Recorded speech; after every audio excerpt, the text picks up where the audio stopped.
I honestly think it's coming from his wife. Those folks are not going to like this. I think it's coming from his wife. This is going around today. This is a jacket she wore to what she's saying? meeting. It says, "I really don't care. Do you?" Yeah, and this was to a meeting of the immigration Yeah. kids. She was meeting What? the kids. Yeah, What is that? Is that some fashion jacket? that she wore to that event. Yeah. What a stupid fucking thing to wear. I really don't care. Do you? Yeah, I care. Yeah. Yeah, I do care. But what are we talking about? What a bizarre, open-ended question. I really don't care about what? The tone deafness of these people. They have no sensitivity to she's how an it open looks. critic, though, of separating children from their families. And she actually made a surprise visit to the Mexican border today to check in on it. Yeah, to see what's going on. Good for her. Yeah, good. Well, she's an immigrant. I mean, this is the irony of the whole thing. She barely speaks English. The whole thing is so bizarre. Is that his own wife is a fucking immigrant. I mean, clearly. The whole thing's crazy. It's really strange. But that jacket, like, this is the sign of the simulation. Have you considered the simulation theory? Yes. Might be real. Might be real. It might be real. I mean, well, sometimes I do wonder. I mean, it's like reality, whatever we choose to call it, is becoming so weird that I often ask myself, who is writing this shit? And can't they get a better writer? You know, I mean, the plot is so absurd, and yet, I began actively considering it when Congressman Weiner kept pulling his dick out. I was like, this is just crazy. Right. Like, that guy, I'm like, this is just too much. And then when Trump won, I just was sitting down going, imagine if one day someone shuts it off and the lights dim and then they turn back on and you realize, well, the game's over. How did you like it? And you're like, what?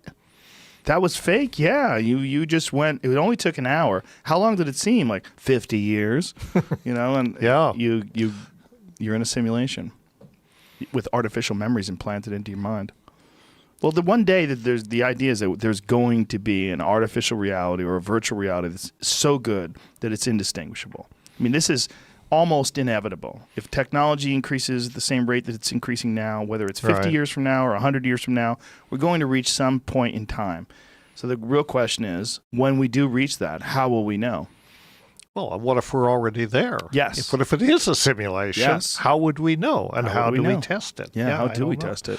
Yeah. You know, but another aspect of this is, do we really want this? You know, do we want to be immersed in a virtual reality, even if we could produce one so sophisticated we couldn't tell it from whatever this is? Let's assume for the moment that this is reality. It's not.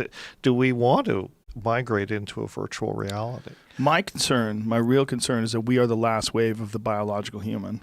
I really do believe this. I'm concerned about that too, and I'm not sure. I think that's a good thing. I don't necessarily think it's a good thing for the biological human, but I feel like if you separate yourself from the idea of good and bad and the inevitability of innovation and progress, if human beings continue to make more and more complex electronics with higher and higher capabilities, it's inevitable that we become symbiotic with these things, that we ingrain them into they're going to become a part of your body.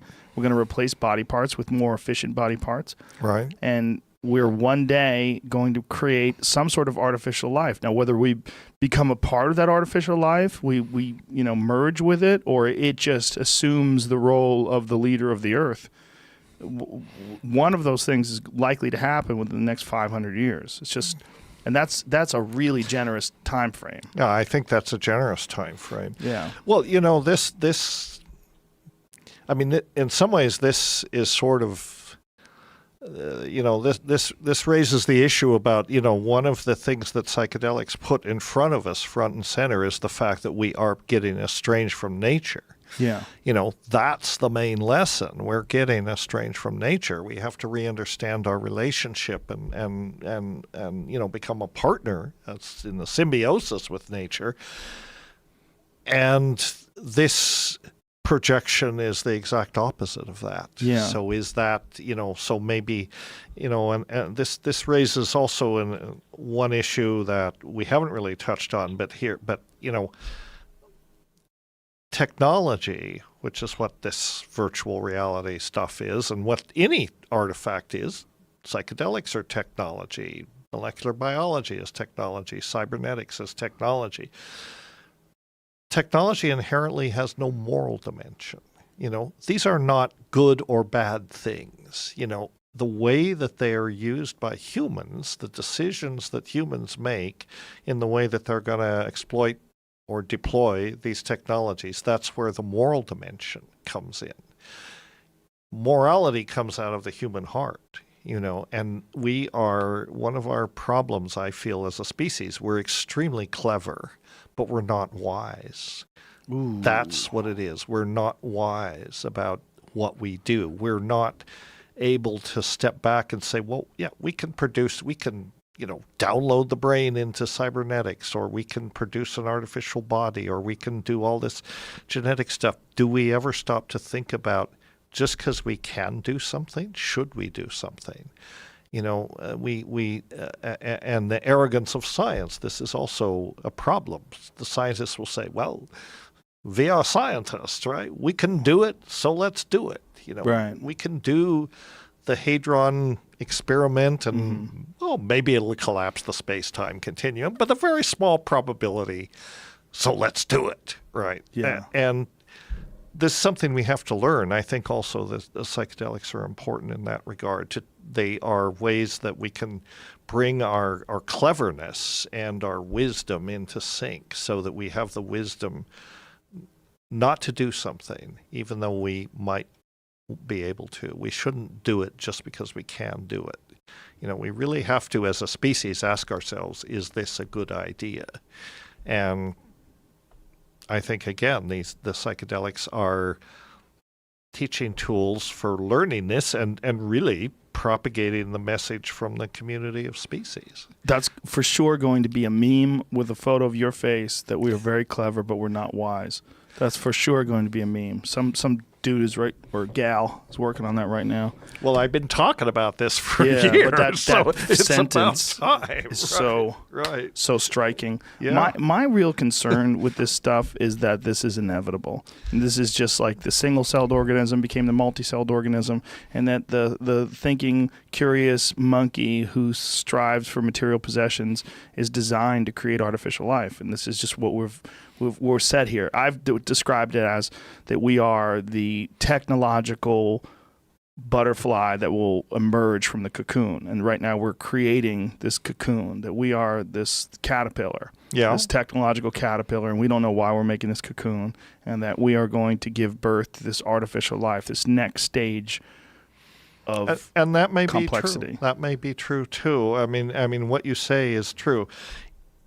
On some level, anything that can be done is going to be done. Somebody's going to do it. Right. But so, is it good? Is it good? Is it good for the collective? I mean, there are always megalomaniacs who will say, well, I can do it. I can start a nuclear war. So why don't we do this? And that's the tricky part. Again, I think, psychedelics are important in giving us a moral compass. I mean, wisdom, not a set of, rules that come out of the religious perception, a set of rules that come out of the biological perception. What is most compatible? What is most nourishing for living things? Presumably, we don't want to trash this planet. We now have the ability to do that. The forces that we can manipulate for the first time in history pose a real possibility that we could end life on Earth. I think it's hard, but I think we may be able to do it. And I, for one, don't want to see that happen. I had a bit a few years back in my comedy act about the origins of the universe, and that what happens is people get so smart that they develop a Big Bang machine, and that someone's sitting around and some guy who's on the autism spectrum was filled up with SSRIs and antidepressants and drinking Red Bull all day. And he just goes, fuck it, I'll press it. And he hits the button and boom, we start from scratch. And then every, 14 plus billion years, someone develops the Big Bang machine and hits it, and that's the restart of the universe over You're and over really again. obsessed with this idea the universe is a simulation, aren't I am. you? Yeah. I am in some ways. It's possible. I mean, it's possible. It is, well, it's inevitable that there will be simulated worlds. Right. Right. I'm not necessarily completely obsessed with the idea that we're living in a simulation, but I am completely obsessed that we are a relic and that we are on our way out. I really am. I really do think that maybe that's one of the reasons why we're so crazy and so haywire. It just shows there's no logical progression for our culture, that it's as advanced as we are, as much access to information as we have. We're also as crazy as we have ever been, if not crazier. Yeah. So the age of the curious monkey is coming to a close. I wonder how much of a limitation our biology is, too. I mean, you think about what it took to get to here and all the battles we had to fight and the animals we had to run from and all these human reward systems that are ingrained into our DNA, and that now here we are in a place where we hardly need them, and yet we still have them just blowing up and exploding and vomiting all over the place in these weird ways, and we have them sort of manifesting themselves in very strange behaviors that aren't good for anybody, and this constant need to acquire material possessions and conquer and obtain things. That this is not tenable. This is not something that makes sense in the long haul, but yet we still go down this illogical road, and that this is really just because this is the best way to fuel innovation. Our extreme desire for material possessions is the best way to ensure that they're going to keep coming up with newer, better things every year, which will eventually give birth to the electronic butterfly.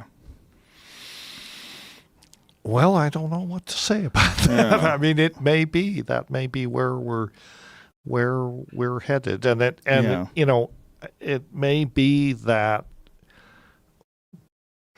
this is a necessary step. I mean, if our destiny is to actually leave the Earth at some point, if the Earth is an incubator for life, and we're just destined to leave it and spread out into the galaxy and beyond, who knows? I mean, then maybe this is inevitable that we have to do that, if that's what's happening. But the question is, what kind of being will we be when we do that? We won't be human. Right. We'll be something different than human. That's what I've always wondered about the alien archetype, that big-headed thing with the no genitals and no mouth. That may be what we think of as being the ultimate form that the human animal takes. Right. That if we do symbiotically merge with technology and electronics, that might be the form that we take. It's just so strange that one accepted form. And I've heard the idea that this image is something when young eyes from a newborn baby sees a doctor and sees the doctor with the mask and the face, and that this is what they see, and that this is imprinted in our mind, this traumatic experience of the birth and the bright lights and the operating table. This is why so many of these alien abduction experiences do take place in these very clinical, sterile environments, and it seems like a medical procedure, as if this is a remnant of the birth process. I've heard that experience. I've heard that explanation, but it also it strikes me that these things are there. If you go from ancient hominids, you go from Australopithecus, and then you go to modern computer programmer who doesn't exercise, and you look at their body, this sort of like doughy, thin body that doesn't move very well. Right. It's and then you go back to this muscular ape-like creature that's covered in hair. They've lost all the hair, they've lost all the muscle, they've become thin, and then where's that going? Well, it's obviously going in that same direction. It's not going to. People are not going to get more muscular and harder and hairier as time goes on, unless something radical changes and we need to adapt. Right. So that would be the normal. I mean, the path would be the natural progression, that we would eventually have bigger heads, because we have bigger heads than Australopithecus and certainly bigger heads than chimps or bonobos, and that it just keeps going in that same direction. Mm-hmm. Well, possibly. Yeah. Or maybe we just leave the biological shell behind, but then we're really emotions? not human. I mean, What do we are have? transhuman, and we, I'm not sure I want to go there. I don't think I want to go there, but what I'm thinking is like, what is it that's making me cling to these ideas? Is it that I love emotions? I love illogical behavior? Do I love art? Yeah, I love all those things. I love music and food and all the things that cooking and all the things that make a person, camaraderie. But what are those things? Aren't those chemical reactions we have with other beings and natural reward systems that are built in to sort of enhance community and camaraderie so that we stay together so that the species survives? Like, what if there's something that supplants that? What if there's something that far surpasses that in terms of pleasure and connectivity? And we realize that emotions are just these ancient systems that were put into place when there wasn't a better option. But these better options, it's much better to get your food from a supermarket than it is to chase down a gazelle for 2 days until it dies of heat stroke. I mean, these systems improve over time. This animal that we are now is very different than the animal we used to be. Why do we want to stay in this imperfect state? That seems even more ridiculous. That we'd like to stay humans forever. Humans are so flawed. I mean, there's a reason why we have all this nonsense in the world, and our society is sick, and we are twisted and confused. But a part of it, at least, has to be that the human animal itself is very flawed, because there's no perfect culture. You can't just chalk it up to culture.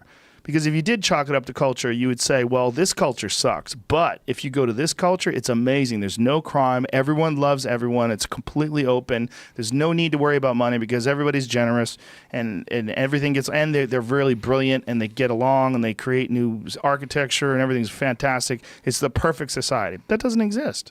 But isn't that the culture that we can create with the help of psychedelics? Now we're Isn't talking. that what we're shooting for? Now we're talking.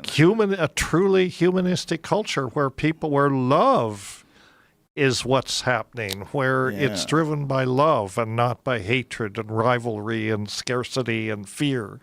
And that's the whole thing. The psychedelics can be the catalyst that teaches us how to love ourselves, how to love each other, how to love the earth. I mean, I know that sounds cliche and trivial, but that is in fact what the promise that they hold for us. That's why they're teachers. They're teaching, learning tools. They can teach us to be the human beings that we would like to be. And that's the thing. That's the alternative to this hyper technological future. And I mean, I'm all for technology. I'm not against technology. But again, I think we have to we have to bring wisdom to it. We have to make a situation where, it is not controlling us. We are controlling it. And we're thinking clearly about, we have, this enormous panoply of technologies that can do so many things. We have to think about, how do we deploy those in such a way to maximize human potential, or, our humanity. So that's really, I think, what the promise that psychedelics hold out. And that's what we're hoping to create, as a kernel. And we're not the only ones, obviously. A lot of people have this idea, and it's happening. But that's the idea, is to create a place where people can learn this. And, that's my hope for the future of humanity. Well, it's great hope for the future of the people that are alive today, and I think that's the most important. We don't know what's coming, but we do know it's here. Right. And I think that's a great hope for what's here.